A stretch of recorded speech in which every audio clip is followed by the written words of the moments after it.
একটু পিছিয়ে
এদিকে যান।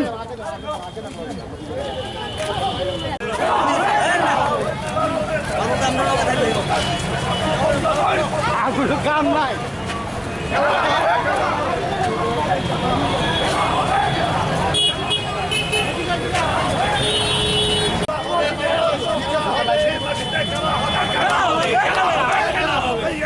খেলা হবে, পুরো খেলা হবে, খেলা হবে, খেলা হবে, খেলা হবে।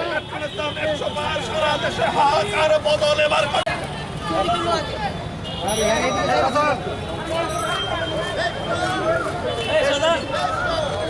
খেলা হবে, খেলা হবে, খেলা হবে, খেলা হবে, খেলা হবে, পুরো খেলা হবে, খেলা হবে, খেলা হবে,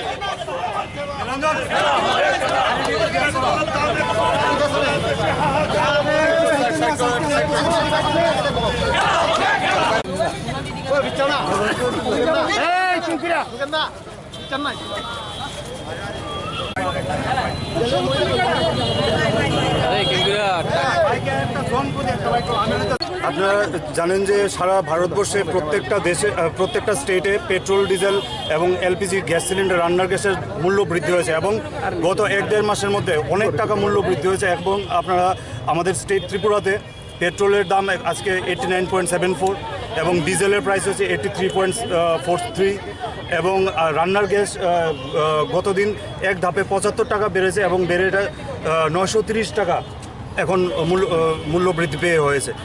তার ফলে যে আমাদের যে এসেনশিয়াল কমোডিটিস যেগুলো রয়েছে, যেগুলো নিত্যদিনের প্রয়োজনীয় জিনিস রয়েছে, সেগুলো আসতে ট্রান্সপোর্টেশন কস্ট বেড়ে সবগুলো আকাশছোঁয়া দাম হয়ে যাচ্ছে। কিন্তু কেন্দ্রীয় সরকারের কিংবা রাজ্য সরকারের কোনো ভূমিকা নেই সেটাকে কমানোর জন্য, তাদের কোনো প্রচেষ্টা নেই। অথচ ব্যারেল প্রতি লিটার যদি আমরা দেখতে পারি আন্তর্জাতিক বাজারে সেটা অনেক কম রয়েছে, যেটা ইচ্ছা করলে ওরা এখন পেট্রোল এবং ডিজেলের প্রাইস অন্তত 60 রুপিসের মধ্যে রাখতে পারে। সেটা না করেও তারা মূল্য বৃদ্ধি করে যাচ্ছে ধাপে ধাপে। এবং গত 1 মাসের মধ্যে আপনারা জানেন যে পেট্রোল এবং ডিজেলের প্রাইস 12 টাকা 14 টাকা করে বৃদ্ধি পেয়েছে এবং এক ধাপে রান্নার গ্যাসের প্রাইস 75 টাকা বৃদ্ধি পেয়েছে।